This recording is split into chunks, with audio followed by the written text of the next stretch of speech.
بسم اللہ الرحمن الرحیم۔ 3 رجب المرجب شہادت امام ہادی علیہ السلام کے موقع پر تمام مومنین بالخصوص امام زمانہ علیہ السلام کی خدمت میں تعزیت پیش کرتے ہیں۔ آپ علیہ السلام کا نام علی بن محمد بن علی، آپ کی کنیت ابو الحسن الثالث کے نام سے مشہور تھے۔ آپ علیہ السلام کی والدہ ماجدہ حضرت سمانہ، جس کے بارے میں آپ علیہ السلام نے فرمایا میری والدہ وہ عظیم خاتون ہیں جو میرے حق امامت کو بہتر جانتی ہیں اور اپنی ساری زندگی روزے کی حالت میں گزاری۔ آپ علیہ السلام 2 رجب المرجب مدینہ منورہ کے شہر سریہ میں پیدا ہوئے۔ یہ وہ شہر تھا جسے امام موسیٰ کاظم علیہ السلام نے آباد کیا اور آپ علیہ السلام کی اولاد کئی برسوں تک وہیں رہی۔ امام ہادی علیہ السلام 6 سال کی ہی عمر کے تھے کہ آپ کو حق امامت سپرد کیا گیا اور 13 سال تک آپ نے اپنی عمر اپنے آبائی گاؤں مدینہ منورہ میں گزاری۔ آپ کے ہم عصر خلفاء عباسیوں میں سے معتصم، واسط، متوکل، منتصر، مستعین، معتز ہیں۔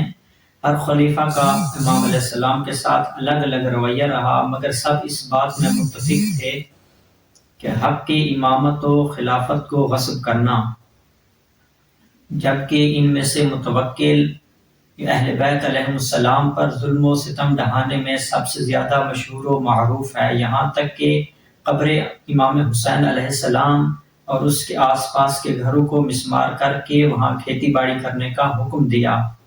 یہی متوکل ہی ہے کہ جس نے امام علی نقی علیہ السلام کو مدینہ سے سامرہ کی طرف جبراً بلایا، لیکن شاید وہ یہ نہیں جانتا تھا کہ مشیت الہی اس میں کیا ہے۔ مشیت الہی کیا تھی؟ مشیت الہی یہ تھی کہ امام علیہ السلام مدینہ منورہ سے عراق کی طرف آئیں، عید غدیر کے دن مرقد امیر المؤمنین علیہ السلام کے پاس بیٹھ کر اپنے شیعوں کو ایک بہت بڑا ہدیہ دیں۔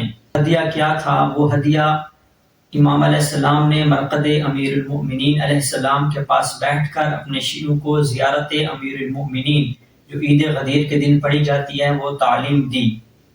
دوسرا ہدیہ جو امام علیہ السلام نے اپنے چاہنے والوں کی خواہش پر دیا وہ ہے زیارت جامعہ کبیرہ۔ آپ علیہ السلام نے اپنے چاہنے والے موسیٰ بن نخعی کے کہنے پر زیارت جامعہ کبیرہ ہدیہ کی کہ یہ وہ زیارت ہے جو نزدیک و دور سے ہر امام کی ذریعے پر پڑھی جا سکتی ہے اور اس کا بہت بڑا ثواب ہے۔ متوکل نے مدینہ سے سامرہ امام علیہ السلام کو جب بلایا تو اہل مدینہ رنج و بکا کے علاوہ کچھ نہ کر سکے، کیونکہ وہ جانتے تھے جس امام کو بھی مدینہ سے بلایا گیا ہے اس کی شہادت کی خبر ہی موصول ہوئی، جیسے امام حسین علیہ السلام اور امام علی علیہ السلام۔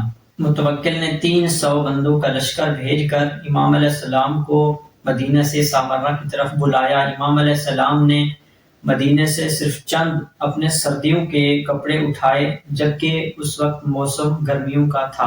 تو امام علیہ السلام کے دشمن ہنسنے لگے کہ یہ کیسا امام ہے جسے یہ نہیں معلوم کہ گرمیوں میں سردیوں کا لباس لیا جاتا ہے یا گرمیوں کا۔ تو امام علیہ السلام وہاں سے چلے، راستے میں ایک ایسی جگہ پر پہنچے جہاں پر کوئی آبادی ہی نہ تھی۔ تو لشکر والوں نے سوال کیا، اے رسول خدا کے بیٹے، رسول خدا نے فرمایا تھا کہ قیامت کے دن زمین کے ہر ذرے ذرے سے انسانوں کی لاشیں اٹھائی جائیں گی، تو یہ وہ جگہ ہے جو آباد ہی نہیں ہے، تو یہاں سے کس طرح لاشیں اٹھائی جائیں گی؟ امام علیہ السلام نے فرمایا تھوڑا سا صبر کریں۔ چند منٹ ہی گزرے تھے کہ ایک ایسی آندھی آئی جس کی وجہ سے گرمی کا موسم سردی میں تبدیل ہوا۔ امام علیہ السلام نے سردی کا لباس پہنا اور باقی لباس اپنے لشکر والے دشمنوں کو دیا کہ آپ پہنے تاکہ سردی سے بچ سکیں۔ امام علیہ السلام کا یہ اخلاق ہے، ہر امام علیہ السلام کا اسی طرح کا یہ اخلاق ہوتا تھا۔ اور اس سردی آئی کہ چند منٹوں میں ہی 80 افراد لشکر کے مر گئے اور انہیں اسی جگہ پر دفنانا پڑا۔ تو امام علیہ السلام نے انہیں فرمایا، اے لشکر والوں دیکھو، 80 افراد چند منٹوں میں ہی زمین بوس ہو گئے، تو آپ کیسے کہہ سکتے ہیں کہ قیامت کے دن اس زمین کے ذرے سے کوئی انسان نہیں اٹھایا جائے گا، جبکہ قیامت ابھی بہت دور ہے۔ اور امام علیہ السلام کو سامرہ لے جایا گیا، وہاں پر مختلف خلفاء نے امام علیہ السلام کو تکالیف و رنج دی، یہاں تک کہ 11 برس تک آپ علیہ السلام سامرہ کے خوفناک قید خانے میں رنج و الم کے ساتھ قید رہے۔ کے بعد معتز نے اپنے بھائی معتمد کے ہاتھوں زہر دے کر آپ علیہ السلام کو شہید کیا۔ علیہ السلام 33 سال کی عمر میں اس دار فانی سے رخصت ہوئے۔